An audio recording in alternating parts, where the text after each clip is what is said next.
Robert and Gordon went fishing one day at Thetis Lake. After a few hours of catching a couple of fish, they decided to head back home. As they were packing up, Robert glanced out into the lake. He nervously tapped Gordon's arm and pointed. The water started swelling in one area about 15 feet offshore.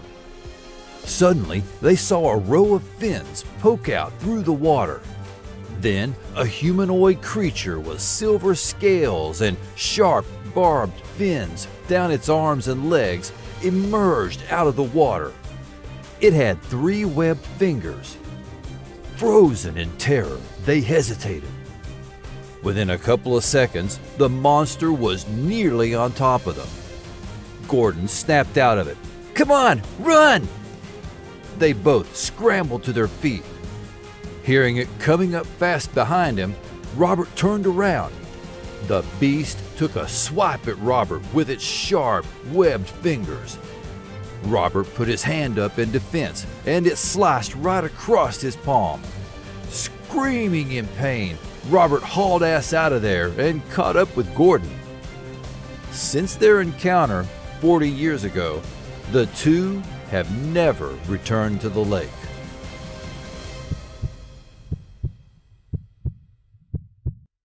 Hey, you know that beautiful spot on Vancouver Island, Thetis Lake? Yeah, it's not all sunshine and tranquility there. Have you ever heard of the Thetis Lake Monster? It's this wild-ass tale that's been floating around for ages. So, picture this. Amidst the lush forests and calm waters of Thetis Lake, there's this mysterious creature lurking beneath the surface. Some folks call it the Thetis Lake Monster or the Canadian Lizard Man. Others swear it's a Native American water spirit. Either way, it's got quite the reputation. Legend has it, people have been spotting this thing for generations. It's like a campfire story come to life. You can almost feel the shivers running down your spine just thinking about it. But here's the thing, nobody really knows what it is. Some say it's just a tall tale spun by locals to keep tourists on their toes. Others swear up and down that they've seen something out there. Something terrifying moving beneath the water. So, naturally, we got to investigate, right? I mean, who wouldn't want to uncover the truth behind such a legendary tale? It's a real-life mystery waiting to be solved. But be warned, this isn't your average walk in the park. We're diving headfirst into the unknown here, where fact and fiction blur together like ripples on the lake's surface. It's gonna be one hell of an adventure, that's for sure. So grab your junk and brace yourself for a journey into the heart of the mystery. Who knows, maybe we'll finally uncover the truth about the Thetis Lake Monster, or at least have a damn good time trying.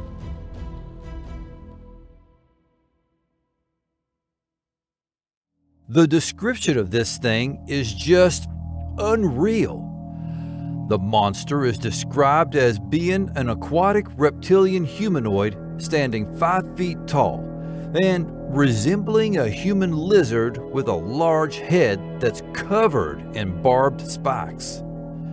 It roughly looks like Gillman from the creature from the Black Lagoon movie. Its body is said to be sort of triangular in shape, about 5 feet tall and 5 feet across the base. It's like a human-shaped lizard pyramid. The cryptid is covered in green, scaly skin and has clawed, webbed hands and feet. The creature was also reported to be covered in silvery scales and has great big ears and horrifying eyes. The story of this creature has been passed down through the years, and it has become a legend. According to local Native American folklore, Thetis Lake is home to a powerful water spirit.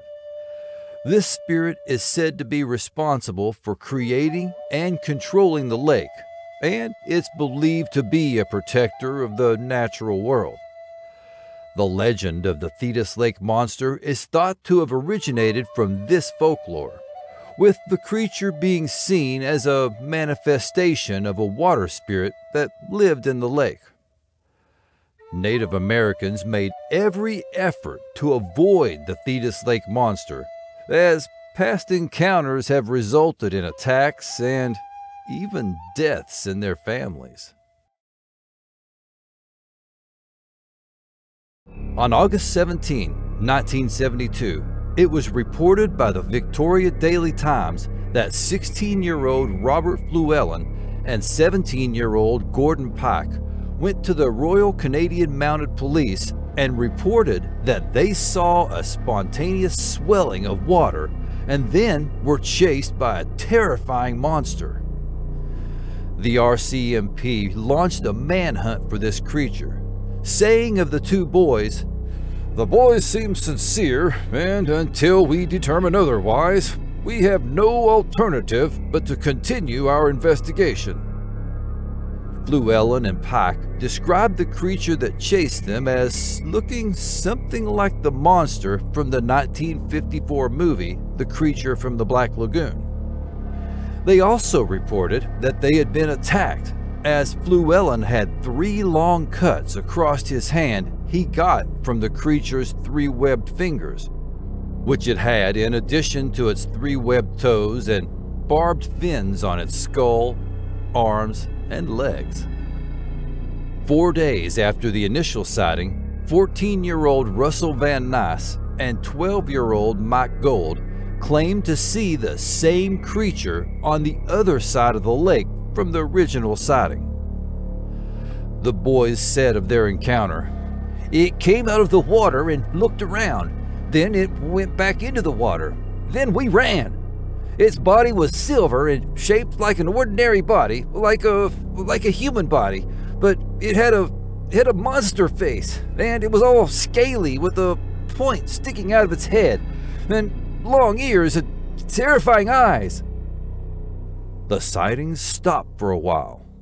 Then, as recently as 2006, a man named Jesse Martin stated in a post that he was leaving the lake for good. One day, as he was leaving the lake, he saw a man running towards him. He hopped into his car and started it. This man lunged at his passenger side door and hit the door handle with a loud thud. He quickly peeled out and drove away in a dusty cloud. Martin said of the aftermath of this encounter, "When I got back to the place I was staying in Duncan, I pulled into the driveway and was about to go inside when I decided to take a look at the spot on my car where the man had struck it. Just checking it for damage. As I walked towards it, I stared dumbfounded at what I saw. 3 scratch marks with patches of fish scales strewn throughout." An interviewer asked Martin what he thought about debunkers who dismissed his claims. He responded, "My response to the debunkers is simple. It's easy to deny the existence of something if it doesn't fit into our concept of what is real and what isn't. It's difficult to come forward and admit you've actually had an encounter with an unknown creature, knowing you'll be in a position to be attacked." The most recent sighting of the Thetis Lake Monster was in 2010, when a group of teenagers reported seeing a large creature with a long tail swimming in the lake. The creature was described as having a dark, scaly body and a head that resembled that of a crocodile. Except there's never been a report of a crocodile or an alligator in Thetis Lake. the Royal Canadian Mounted Police closed their investigation of the Thetis Lake Monster in 1972 after the first sighting, when a man called in and claimed his pet tegu lizard had escaped a year prior. It was officially assumed that this was responsible for the sightings, despite this explanation not making sense for a number of reasons. For one, the tegu lizard can't survive a Canadian winter. In addition, the lizard's size is an issue. They only grow up to 4 feet long, including the tail, and its characteristics don't even come close to the descriptions given of the Thetis Lake Monster. Many years later, an editor for Junior Skeptic magazine tracked down Russell Van Nys, one of the two who claimed the second sighting of the Thetis Lake Monster. Van Nys, at this point in his 40s, admitted that he and Gold had made up their story just to get attention. Van Nys even threw his old friend under the bus by adding that Gold was famous for being a habitual liar. The editor also noted the coincidence that a week before their report, a local TV station had broadcast the movie Monster from the Surf, which featured a creature similar to the one reported as the Thetis Lake Monster. He also stated that the only reason the story of the Thetis Lake Monster has kept going despite this debunking is because cryptozoologists don't do their homework. However, even prominent cryptozoologist Lauren Coleman has noted that the confession the editor received from Van Nys should not be accepted as the ultimate truth of the Thetis Lake Monster being a hoax, saying that there is always someone around who wants to tell whomever will listen that such and such an event was a hoax just to get their 15 minutes of fame. Now, there is no recorded or physical evidence of the Thetis Lake Monster, only witness reports.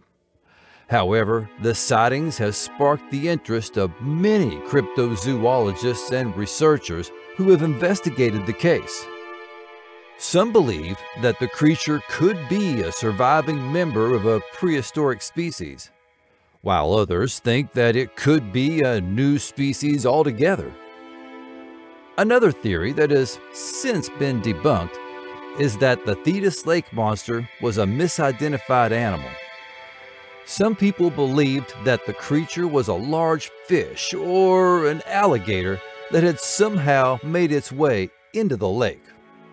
But experts have confirmed that there are no alligators or other large reptiles in the area. So, with the admission of a hoax, we're left with the original 2 witnesses and the witnesses in the 2000s. However, Llewellyn and Pike have not come forward to say what they saw was also a hoax. So it can't be outright said that the Thetis Lake Monster has been debunked based only on Van Nys's word. The original 2 that saw the creature, along with the folks that had the more recent sightings, all stand by their story and have never changed it in the many retellings since their encounters. Despite the lack of recent sightings, the legend of the Thetis Lake Monster continues to captivate and inspire curiosity among both locals and visitors alike. Many still hold out hope of catching a glimpse of the elusive creature, with some even embarking on expeditions to uncover the truth. While the mystery surrounding the Thetis Lake Monster may never be fully resolved, its legend adds to the tapestry of rich history and folklore that blankets Vancouver Island. As we ponder the enigma of the Thetis Lake Monster, we're faced with a myriad of possibilities. While some skeptics dismiss it as a mere hoax, Others remain steadfast in their belief, searching for evidence that validates its existence. The stories vary from claims of fabrication to accounts of real encounters, leaving us to ponder the truth behind the legend. Similar tales of mysterious creatures have echoed throughout history, not just in British Columbia, but across the globe. From Ohio to North Carolina, and even as far as Haida mythology from the Queen Charlotte Islands, stories of lake monsters and cryptids abound. Each tale adds another layer to the ongoing debate, challenging us to consider the possibilities and make our own conclusions. Whether the Thetis Lake Monster is a semi-aquatic reptile, a large fish species, or something completely different, one thing remains certain: its legend endures.